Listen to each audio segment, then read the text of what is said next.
Ah, jazz, à partir de Poto. Tabakangi, Kambano, Nana, Bakangi. On y a ma camarade. Il y a ma camarade. Bon, même pas camarade, on a Moussala, comment ça, comment il est déjà confrère. Non, non, non, je n'ai jamais suivi ces émissions. Na Kotalebo, il peut avoir ceux qui mouquent dans les 31 à 32 ans. Ou peut-être plus, dans Talebo. Mais ce qu'ils font là, non, non, non, on ne peut pas encourager. Il faut venir au fin, à faire libre. Pourquoi? Parce que la famille, nous avons une agitation. En tout cas, presque l'orchestre est nios. Mon finger là-bas.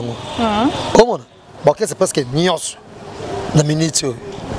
Et ça, quand on se sentit lésé, au fond. Si tu as ce moko, Afrique Info avec Franck Stemai, Yandankala, 20. Oui, on a une politesse. 12. Ah, c'est ce que veut dire impolitesse. C'est quoi? Faut être impoli.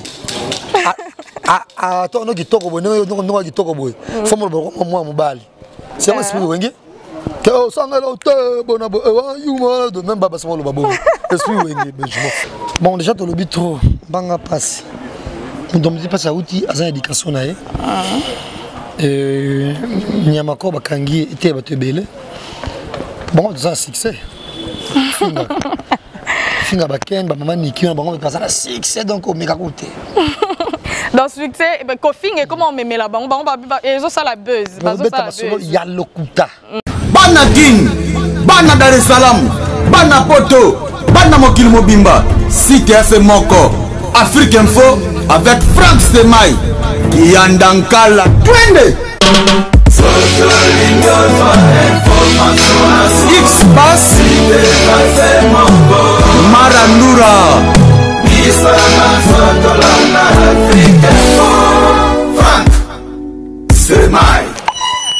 Bienvenue à cette émission d'aujourd'hui, très chers internautes. Nous vous disons vraiment bonjour là où vous nous suivez. Je ne sais pas à quelle heure vous allez suivre cette émission. Bonjour ou bonsoir à tous. Comme d'habitude, Afrique Info vient encore avec un nouveau numéro de cette émission. Comme vous le savez bien, Gouv est de retour. Balobi, moi, on a changé papa T, a changé école, a changé lamba, mais papa va changer. Il est de retour sur Afrique Info. Continuez déjà encore de vous abonner. Tout le monde là que vous aimez Gouv, continuez de vous abonner sur Afrique Info. Babi m'a soleil comme de retour. Sur ces plateaux là, vraiment, vous voyez, sous ces soleils accablants, je ne suis pas seule, je suis accompagnée d'un chroniqueur journaliste, comme vous avez l'habitude de le dire. Il est connu de tous au nom de Jazz Kavoulou, que tout le monde le connaît déjà. Je ne sais pas s'il faut encore le présenter, je pense que vous le connaissez très bien. Je suis avec lui, mais avant de commencer avec lui, d'entamer une histoire avec lui, un sujet avec lui, j'aimerais vraiment dire encore merci à Franck Stemai d'avoir encore donné cette opportunité, d'avoir encore ouvert ses portes pour moi.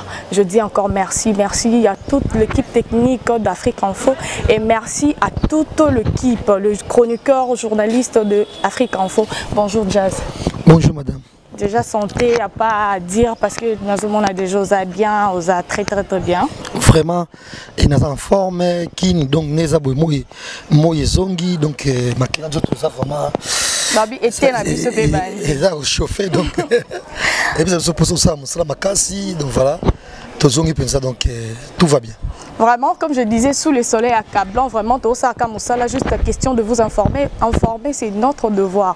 Vous informer, vraiment, c'est notre devoir. Na Kinshasa, tu auras des informations. Pour tout tel, c'est bien la réalité. Vraiment, na Kinshasa, pour ceux-là qui ne sont pas sur place. Nous qui sommes sur place, nous avons toujours l'habitude de vous aider à travers nos émissions. Et aujourd'hui, nous appelons Moko Bapandi Sango, Opa Romeka Kolobela Biso, Jazz, Nokolinga, vraiment, Ming, to bandano, émission, na yo, vraiment.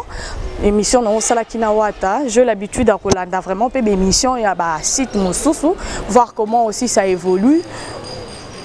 Et en lisant les commentaires, il y a internautes au Batal Rabiso, Namonaki, que beaucoup se sont posé des questions.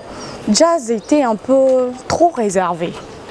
Tu étais trop réservé apparemment. Babunde to bande ko banga ko tout héritier ba question et zala qui vraiment ni timidité wana ya ko banga ko tout na peut-être ta question mususu les gens ne s'attendaient pas. Nga timide jamais. Et jamais il y a non. Mais quand il y a une émission wana c'était pas vraiment apparemment toi. L'émission c'était l'émission s'est bel et bien passée dans les conditions où on a kitoko na nyonso na cause de kitoko mais sur des agimini beaucoup plus na contré héritier on a rencontré sur une information claire sur la claire tu n'as aloba oyenga pour sur loba mon contradiction ça comme moqué un place il y a loba qui fallait azaki nominé une fois qu'on habite à moi j'ai dit des oh non bala on habite 2 fois il y a une en réalité c'est dit 3 fois voilà n'est pas fait et puis c'est bien tout comme avec monsieur aussi nous sommes on met les bongo c'est documenter tout et tout mais d'emblée comme ça je m'attendais pas que les questions exongelanga par exemple si seulement me poser questions du genre Kofi a joué combien de fois combien de fois na Bercy par exemple jusque là donc voilà, donc, mais en gros, l'émission s'est bien passée, avec timidité. Vraiment, comprenez, il n'était pas timide, il a fait son travail, il avait ces questions-là, donc il ne pouvait pas improviser d'autres questions. Et puis, nettement, ma photo, mon bébé là, il nous sait que c'est déjà. C'est ça, c'est ça l'émission. Au PSA qui tendance trop, balobique comme... Bino bokomi na ba parti pris et comme soki oza oyambi déjà mutuna au lieu de faire ton travail tu te apparemment ils en ont li solo car ande bokomi ko bet au lieu de poser des questions et comme tu n'as pas vraiment ce courage là de poser ba question mususu parce que aux autres là oyo mutuna nga soki na poser une question boya ko silika non déjà émission ils à la fin des attaques de ton côté so que na bongo so bon fait pas tout le monde état civil na fait pas tout le monde moi sinae comment on va tourner entre guillemets on va financer na comment on a dit tout namaki non bref tokomi tout namaki pour y déjà aux autres na question on a tokomi la sorte tokomi la sorte genre bâtiment boyer ba on va influencer bisonio so d'emblée kaka boy que par exemple si tu reçois Fabrigas tout n'est makambo na e ou tu na Fabrigas maman héritier té si tu reçois net émission songo to pakala tu n'es ka makambone moko non wana fike yo mutolo babongo yo sala émission na yo tu n'es makambone moko jamais toko ya manani Emmanuel Chadari to tu na été le ministre d'invalidation ya candidature ya Jean-Pierre Bemba ils en sens ta jamais toko ya Jean-Pierre Bemba na émission na plateau par exemple boy to tu n'es pas président Kabila te ils en sens ta comment on a donc Yom bino bato bolingi ke soto mbi Fabrigas to ma Fabrigas. Tu as Fabrigas Villanova ndeni. So stratégie ndeni obeta sur concept na bobe. Villanova stratégie bo chepo obeta biti award. Villanova stratégie ndeni popo zo ba Grammy award. O mbi fe bato mbaka e. Fe o sa ndeni posa bona boye. O tika ndeni jet set. Ndeni wala so yom to moni bongo ne basaka ba émission. Ça l'émission na yo. O mona. Ngaso ki na yambi fe. Na tout le monde mususu oui mais faut tout le monde fali na tout le monde mususu oui en tout cas il faut man joie kama Kofi o mona so na mbi nani mutu boye faut na tout na mamba batu mususu pe o mona ko sa teke na mbi mutu o mona do sikoyo biloko wana basala ngona batu oyo ba o mona soit yo mo mitali yo mimoni ke amso mimi mutu na makambo na te yo mo sala émission na okasi soit mutu ngolo ko bien bien to makambo na do tsaka question mususu yo ko kota mito ba tiyo so to ye ba question na et puis la mito pe YouTube tout le monde a YouTube ko sa émission c'est ça tout le monde déjà nettoie boy un numéro héritier et un facile comment on doit pas king ba numéro héritier benga baza ba fan benga na YouTube na pour ne pas dire fan kutu baza ba internaute ba toyo baza na posa baza la informer bango baza ba chroniqueur te baza ba journaliste te donc ça serait un peu difficile pour eux bango ba banda lisusu ko ya ko passer na basa l'émission na héritier omoni bino oyo boza mieux placé fan asa style non c'est l'émission mikolo tanya makoro na kangenya ke prison bongo mikolo ba émission za succès émission finga. Tout à l'heure on va parler de ça déjà. Tout à l'heure on va parler de ça. Ça c'est l'émission au finga. L'émission normale les amba 10 000 vies, 15 000 vies, 19 000. Mais apparemment monde dango kaka ya biso moko boye. L'émission au finga tu vas voir les amba 50 000 vies babona boye. Omona. Ce que pour nga c'est nga émission nga zanga ko finga te. Tika na public nga muki wana. o batala nga sango finga batala nga tango zolo bakebe émission komaka ya kofinga nde batala ngo siko yo soko zo boye eloko ngo pourquoi boyambaka bato ngo tikeli micro no tikeli plateau no afinga nanya ngo tengana yamba azufinga mutu et pas déjà blo bongo isale matin et ko sale matin jamais tout ça m'a prendre le connaît mais apparemment ce qu'on va batala chaque fin du mois ce qu'on va payer $100 fin du mois tam so bat basunganga David Duterte Tsazo mukuna président Donis ba pesinga ya tout ça do bas batnanga ba merci ko pesinga mukenanga déjà ça j'ai belé pour nanga jusque là comment jusque là siko nani maka mutu bobo impoli mo ya pas finga bato non au moins na public wana te nga moko de jazz spécialité dans les critique critique par exemple nga ba critique journaliste c'était la critique ba musicien si quand on est kende mabe apparemment s'il vous plaît critiquer que mabe na sauce ça critiquer mabe parce que na si sa question na sauce ni azana fisa na mongo yo continuer yo soki mutu abwaki nzembo na ye toki nzembo mélodie ba parole kitoko mélodie ya bien kitoko te to côté nzembo instrumental nzembo pe kontaka siko yo ka place na zolo be komi mabe et komi ka ngaso na za fa na héritier bon apparemment na monde de presse oyo il y a internet presque mutu nyonso koma attaché de presse ya musicien kingandi presque je veux pas dire tout le monde mais la plupart attaché de presse ya mutu boy attaché de presse ya musicien boy au moment na ngaso na za mutu ya héritier forcément il faut qu'on a ça la analyse ya héritier et bimaka kamalamu na ça la analyse peut-être ya école et bimaka kamabe au moment na te analyse ngo ezokendeka bon soto bito banda c'est pas la peine en citer so bito banda kotala moko site moko mona ka analyse na eza kaka azo kumise loko moso landeli bien aza mutu ya musicien wana mabesiko yango wana net na pese exemple et nga ba ko incriminer nga et pas soit disant journaliste moko boye monsieur mwana mwasi monsieur mwana mobali tout le temps ça m'a ofinga nga pourquoi parce que j'ai fait une émission où tout ça est critique à l'école et ça na journaliste était on a chance à côtoyer Fali on a côtoyer Fali on critiquer ba œuvre na baza na mangote après on va na Mumbai et pourquoi ba pour dire que donc bazo banga peta mona mabe or critique ndeko sa muto sa nini o évoluer na ba pantalon na linga makasi ba pantalon déjà neti mai linga lati et on va pantalon kataka j'aime na ngwe belé ya ba sika ba griffe mais total nga ba fsenge par rapport moi muki ko ta pantalon te kata soki ba bien invité moi ya binga bona okola tango monsieur moi me présenter émission na yo faut ko ta pantalon ba kata bongote na yoka bon na yoka biso to ça pour la critique c'est peli mais et tu te yebi critique na biso yango ndeko sala mutu pe pour évoluer parce que somme to faire que après on va danser yo bona boy amen c'est ça flatteur alingi yote nul n'est parfait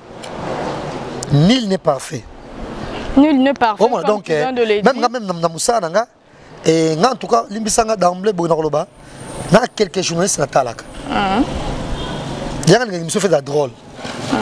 J'aime pas des émissions thèses ou des émissions fades, autant des émissions des émissions qui ne vivent pas. Moi je suis pas. Des émissions déjà catégoriquement, on appelle image à voyou. On l'a pété. Comment on l'a raté. Un ami à moi a un message pour me dire que jazz à partir de poto. Tabakangi kambano bina na bakangi. On y a makora. Ni makora kambrad nga.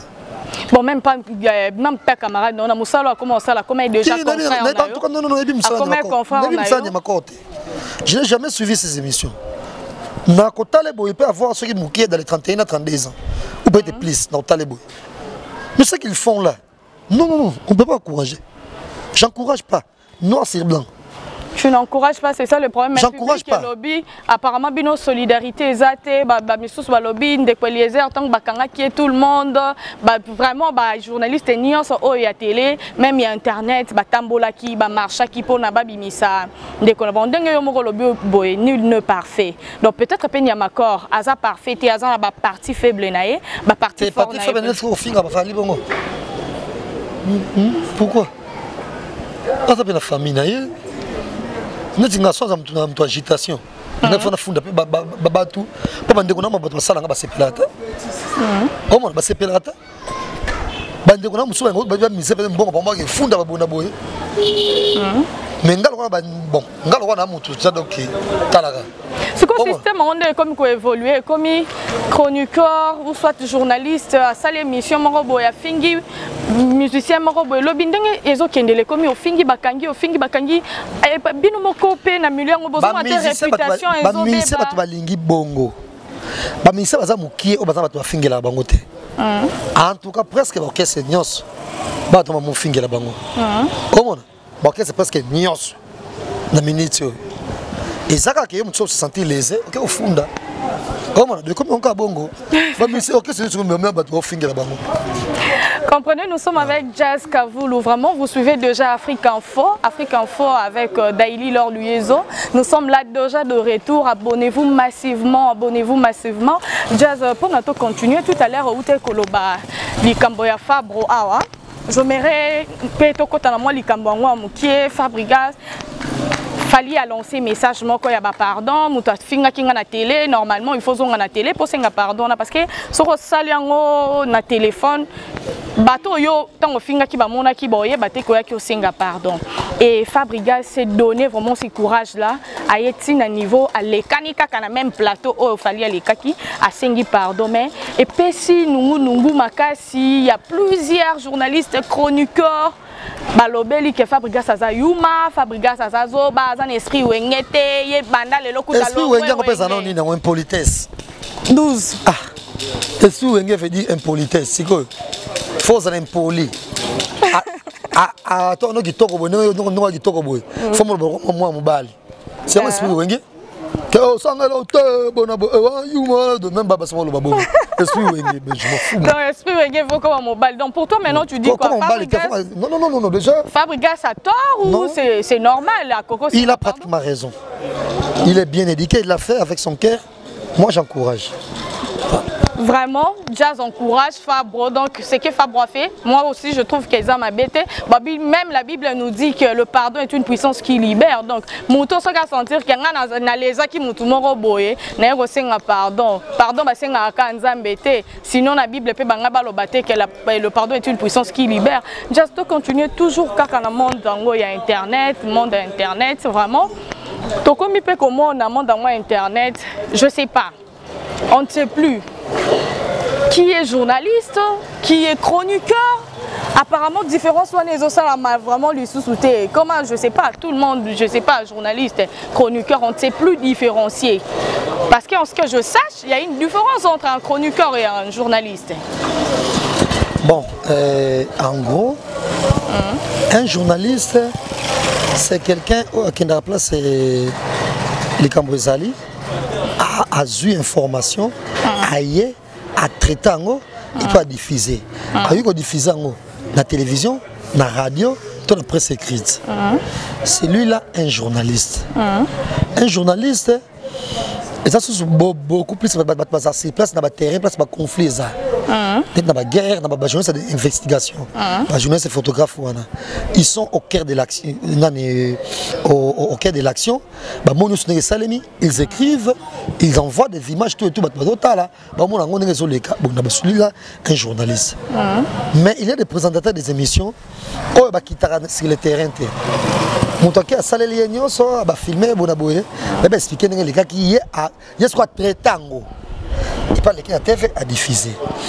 Mais bien sûr, généralement, tout ça là, et tout ça dans le domaine de la moko.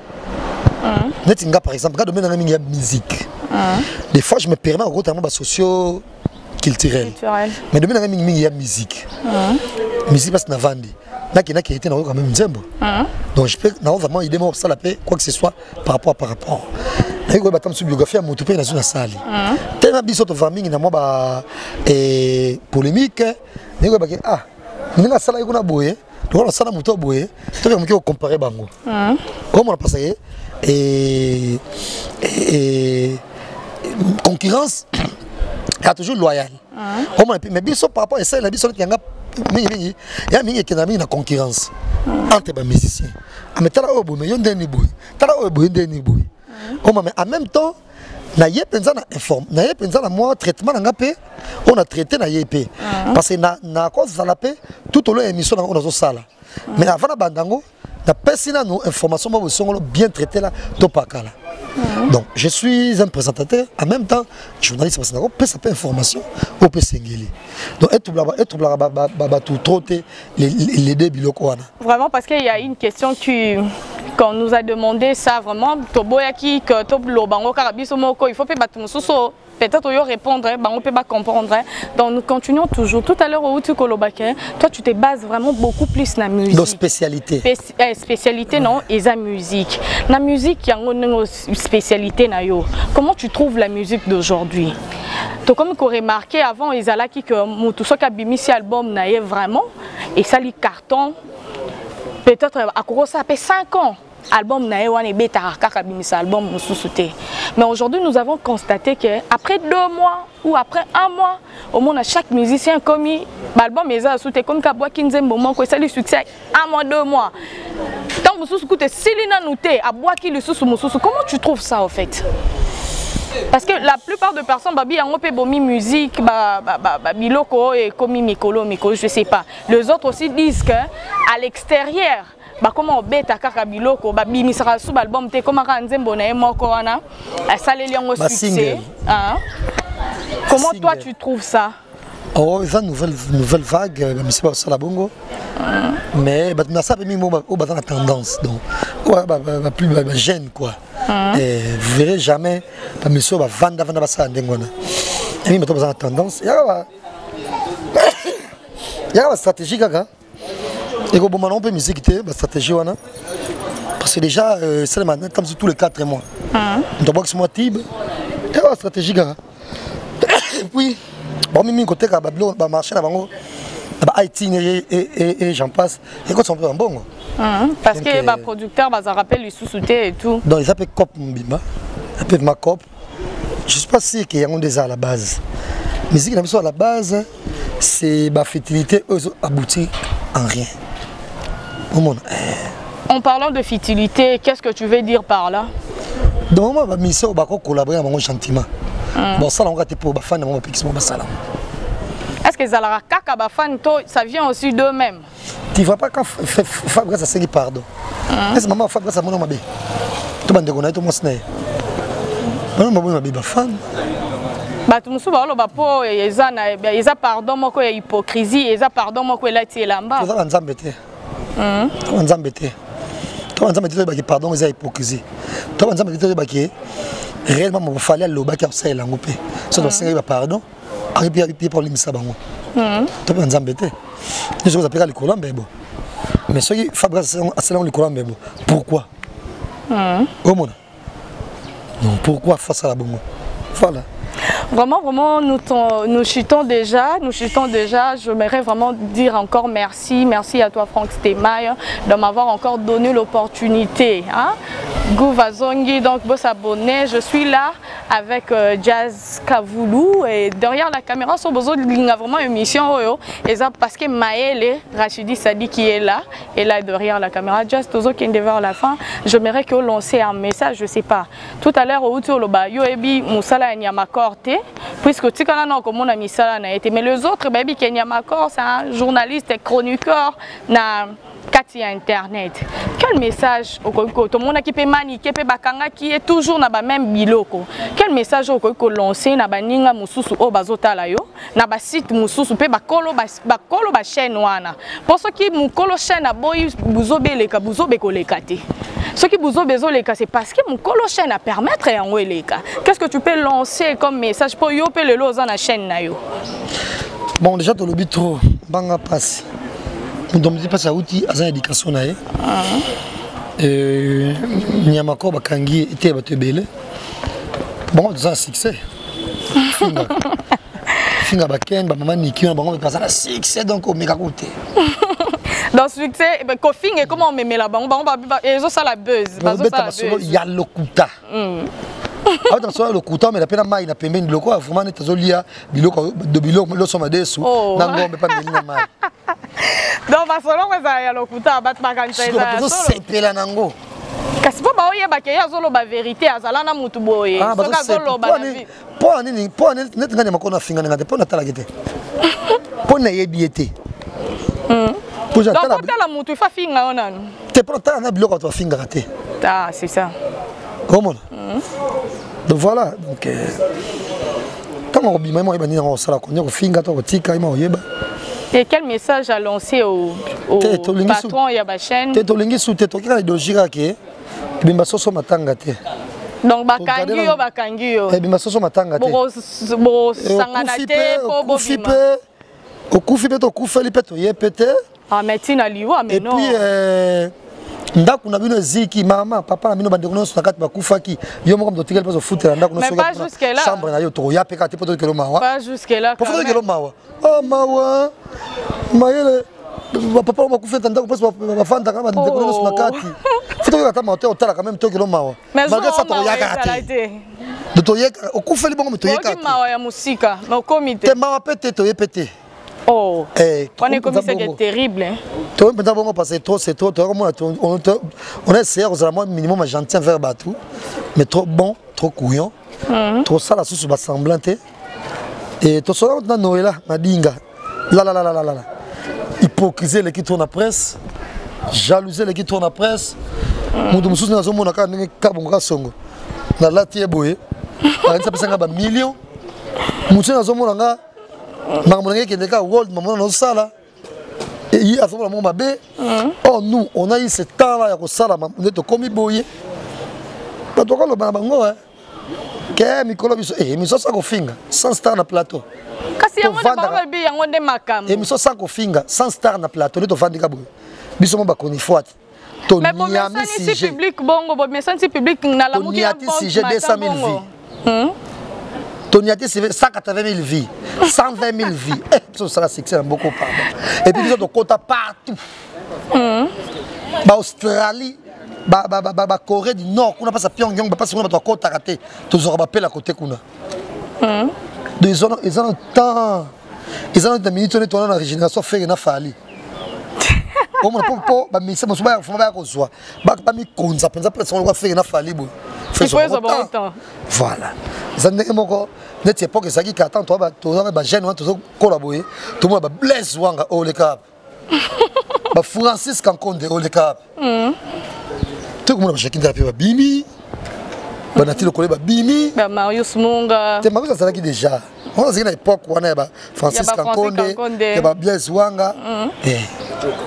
Comment il y a Paul Mukelenge. Comment tout le monde a soit pas ba Bimi.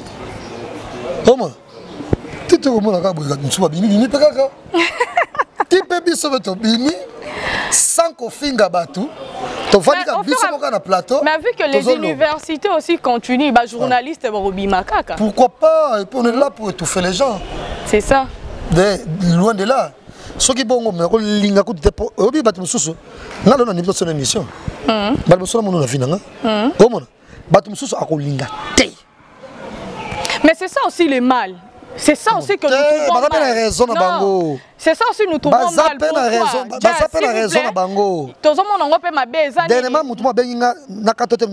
Téléphone à partir de porte sur le après moi j'entends le téléphone yomoko on a pas téléphone ngamo ah mais ben conforme soit ah n'a pas de savoir faute car on peut savoir pour raison mais elo ko na ngalo souvent mabe po ani eza mona mususu a souffrir na ifasi ko na tant ça ça ifasi après pour ma femme c'est mal non au grand ba mi c'est ba faire mais yo posa de la presse non on a fait yambala nous faire plateau tout monde na ba yambala nous fali ba yambi ba journaliste mususu yambala nous confier l'homme idée de aujourd'hui ifasi na yo après yambanga pour bien belanga bon temps ça c'est le dire vraiment tous autres trouver sur internet que Diembe la succès et là quoi on comprendre on tende bat balobara que Diembe la succès en fait invité à invité on peut nat plateau ba ko yamba muto c'est clair exact okoya bongo on chanter un grand frère t'as bien un grand frère na musala bona ngape tema mao ngape na fa interview et donc ça ma vie ba ngape et tellement comme dans cette émission tout ça émission na bo o tinda nga copie na copie na panza na matanga bakotala mudamo c'est pas et oza kitoko hein bona boy ah moi ça doit tinda asungio bona boy alors tant aussi accord tant aussi ba coller les besoins de soit comme ça to ko casser côté Tango suis collé aussi ma valise mon bilamba. Alors, tango makango mo auti poto amemio na spirit tout amemio na les parler la soirée. Après to kuta ni maman obete maman la kanga te moi je monte Paris au moment où ndenge moko. Et jour mususu te moi je m'a batomba ya kapena na ki légèreté chance ba misi ba lingi bango sauter. OK ba misi moko boye. Anda ba sena misi ngo okoseka makambo jour zeno na tonga ki. Et puis je me demande la télévision pamba kabo yo moko e yo bungela bona onga bungela nga mutu ngote. Oposa ki tongo ya ki sika ngam na edeka pas interview. Yango jamais odi facile na yo. Kenda ko yamba we ranson. Odi facile kenda yamba JB. Odi facile kenda yamba faire fali fabrigas kendo yamba. Ngam to belé. Komona. E fabrigas mutu nga ngazam ta fa ngabona boy umsane mission. C'est ça le problème. Là, c'était vraiment Jazz Kavoulou. Jazz, nous sommes déjà arrivés à la fin. Je ne sais pas, quelques dédicaces, un mot à dire à tes abonnés. Je ne sais pas, un mot dédicace pour chuter vraiment, parce que nous sommes à la fin. Courage na public nous sommes à Bruxelles, en France. Parce que tout à l'heure, la lyrique, il comme sous et donc chaîne YouTube. Total côté batala bango mingi. Chance na bango. Netinga miko na ta sujet na talisa. So ningo bima no ko sujet ya no finga nonga. Ba bone ba ya bangu ba ya bang. Oko talama. C'est bien parce que on est comme ça congolais, tant on finga changer na l'autre. Bila mano c'est pas nga ba malasi c'est pas nga on a lata on a lata te. Ezaka yanga. C'est ça. On change pété. Et changer na pété. Ya sika pe moi makasi za zairo boya ngana tambo na nzela ngana lumaka so malasi na soboka na so malasi yo sandra otindele ozo zona na lelo kaka nanu ezana posa no konzo nanu o luka mo chambre mo bien ghetto ke futela bona bodo ozana na temps faut zo temps ensemble ngana sala o mona na kota alimentation et ça tam na kota alimentation ça ba produit d'entretien pour aller à biloko bio yo alimentation d'autres pas na yo ko ya kin marché auto na ndenge nini pour kota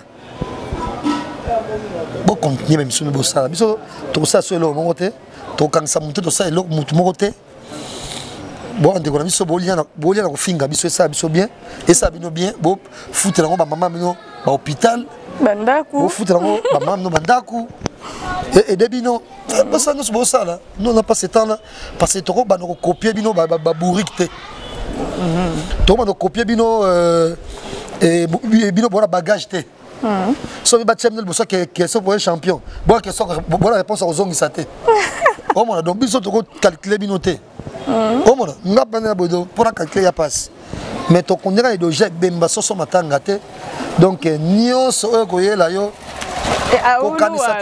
ko kanisate ke na moni yo ça peut que matanga na bino bazolela ngo place wana kuna yo fanzia tout na terrasse to fani place wana kuna vraiment là c'était le propos de Jazz là c'était le propos de Jazz donc à lobby wana son engagement quelques dédicaces vite fait Bambo te pas mon président Adonis Ngambani na JSK handball nyonso depuis Maroc et puis na moi si na Jli Kitima et Ngambani na Coco Mills anniversaire Stephen du mois Prince Ori Lael Ngambani na Adonai Ngambani Bambo te pas na bango David Loutete Gaucho mon ami Bambo te trésor moko dans les valables clin d'œil spécial pas na yo ya Toussaint Dombasi na Suisse to bo sano jamais merci ko ya Gobelisha merci ko parrain donc parrain famille Africa Info et Bambo te puis ya Gossip DRC News et clin d'œil spécial pas bango kabonga ka songo na Zamalek to bo sano jamais et to bo sa pe souté Kiki de Bora Kamanda. Cette émission, je la dédie à Galiatita, je la dédie à Moussous Joli, Moussungai, Sixeka Songo, et même Bidocha autoroute, Nechapin di plein de grâce, Nables Domingo Fashion, et Bana Poto Asika. On a base, Bana Poto Asika. Mas Abedi, Tobo Sanote, et Hervé Tito déjà 2 ans à Paris, ça va déjà. Tobo ça fait déjà Clary Moukendi KMC, ce qui 3 mois à peine. Napoto, Clary KMC, et puis merci à Franck Stéman, ma équipe, il y a Africa Info, et tous, il y a des commentaires, il y a des Thomas Yeli. au moni aux abouris comme quand commenter pour mon numéro dans mon zong c'est le commentaire kawana. Vraiment merci, c'était vraiment un plaisir de recevoir sur ces plateaux Jazz Kavoulou. Là vraiment je tiens à dire déjà merci à Maël et Sadiki qui était derrière la caméra. Si vraiment vous avez aimé vraiment cette émission, c'est grâce à lui. Et merci à mon boss, Franck Stemaille, le nouveau marié. Là vraiment je dis merci. Et pardon, Lionel Kambi, Liolio Ngambe, Lionel Kambi, garçon Farel, Lionel Kambi, là où Lionel Kambi, merci à vous. Merci beaucoup et je dis merci vraiment à toi, Percy Louis au code à Bible depuis Paris, à JK depuis Marseille. Je dis merci aujourd'hui, je dis pas de dédicace. Donc avant dédicace, bon mais ça n'a pas s'abonner, les sous plus. Au revoir, on se retrouve très prochainement. Bye. Bana King, Bana Dar es Salaam, Bana Poto, Bana Mokil Mobimba, CTF Moko, Afrique Info avec Franck Stemaille, Yandankala, Twende. X-Bass, Marandura, Franck Stemaille.